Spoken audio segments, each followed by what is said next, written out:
Being a big believer in a picture tells 1,000 words, the question has come up as to how much water the yard is capable of infiltrating into the substrata.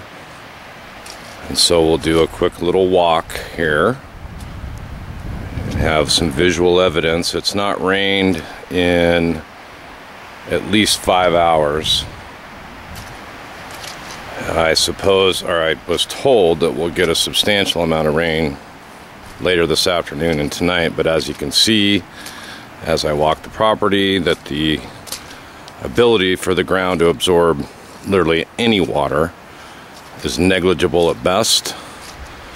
I'm sure there's a mathematical calculation that can accompany this. We have the date and the time, the day that this video was done, which can certainly account for the inches of rain.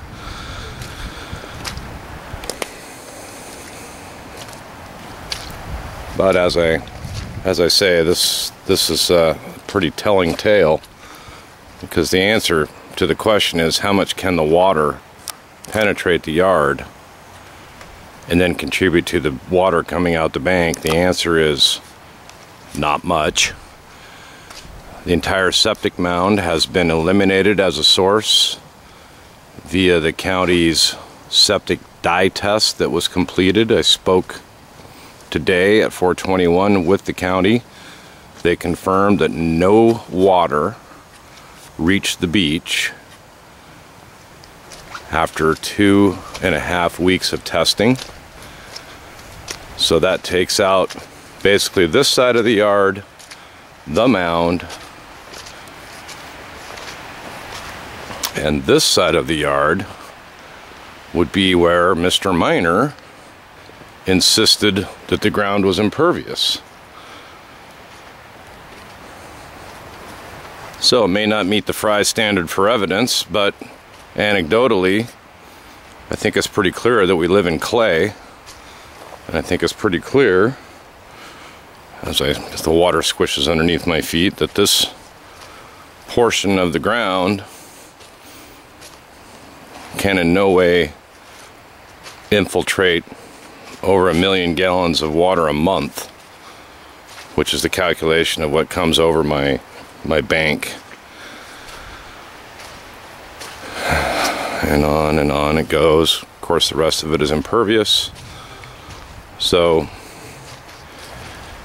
just another vid with the futile, I don't know if it's futile or not, I just don't even know what to say anymore. The spaghetti defense fails again. My yard cannot accept water. It's clay. I don't know how many more times I gotta say that. Okay, so we're just about 22 hours since yesterday's video. We've not had any rain. Didn't rain last night. So this is to show the porosity or lack therein of our property. As you can see, the water's still standing where it was yesterday. Standing literally everywhere where it was yesterday. And this may not be scientific data, but it sure is common sense data. We live in clay. Even in 24 hours, it's receded, if any, very little. Certainly not at the rate of what we would call high porosity.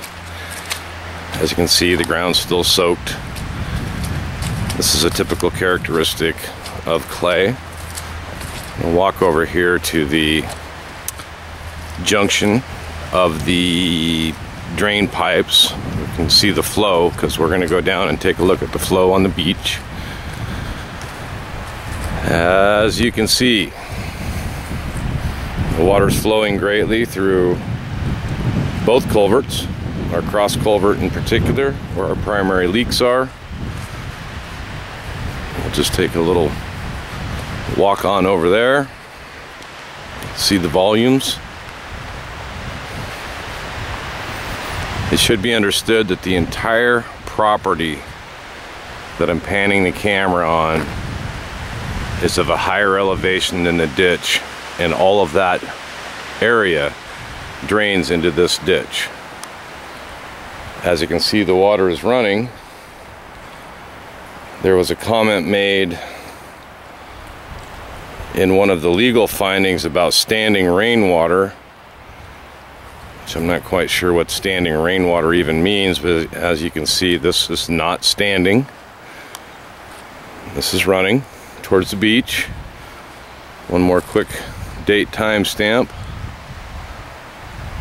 It is 2 minutes after we did the last one. And let's head to the beach next. Before we go to the beach, I think we should take note of our ground cover, which is on the southwest side of our property, which you probably can't hear it. Well, you can see it. Water squishing out around my feet, but you'll notice it's primarily moss.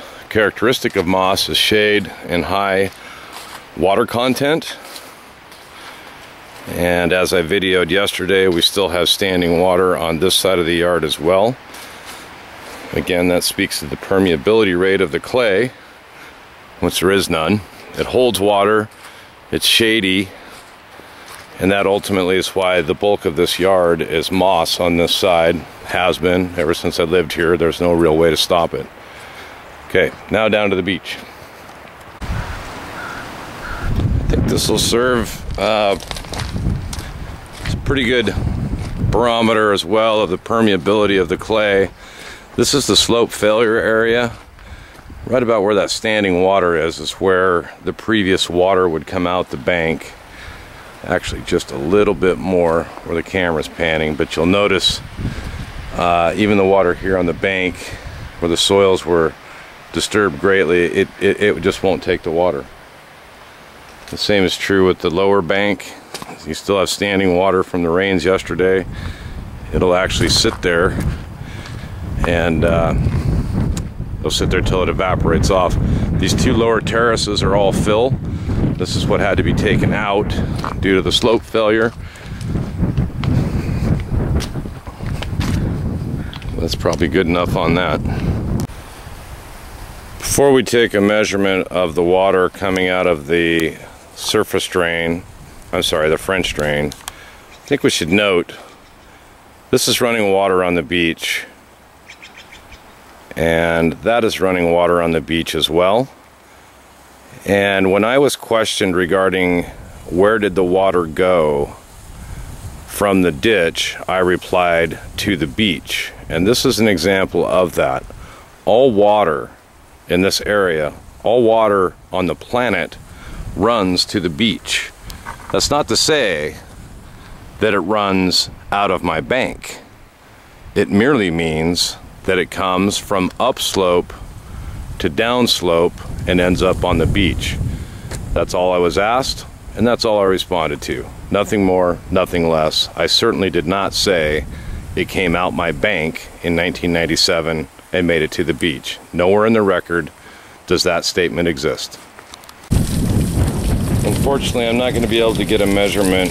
My ramp has collapsed. I can't get down on it because it's falling apart, and I'm afraid I'm going to fall down. But I guess by way of example, if you look at the volumes running along the beach there, and more importantly, the volumes coming out of the French drain onto the rocks below, is indicative of overall volume. If you reference this to the garden hose flow recorded on my earlier videos, you will note this is a magnitude of about 5 times what the garden hose was. Using the math on the garden hose, we knew it was 18,000 gallons in a 24-hour period. We can then surmise that this is on the order of 120,000 gallons in a 24-hour period, understanding that we have not had rain in 24 hours. So the claim that the porosity of the property would contribute to this hopefully has been debunked, because we have standing water on the property, yet we have high volumes of water coming out of the French drain, making its way down onto the rocks and then out to the beach. Nowhere on this beach, which we refer to as the beach, is there any volume of water even relatively close to what's going on here. We do have slight flow there, subterranean. It exits out below the bulkhead. Always has, always will, but it's certainly not a running creek like we have here. I just hope this provides enough visual evidence. We're near discovery cutoff, and maybe this can't even be used, but it is what it is, and forever shall be until that ditch is fixed.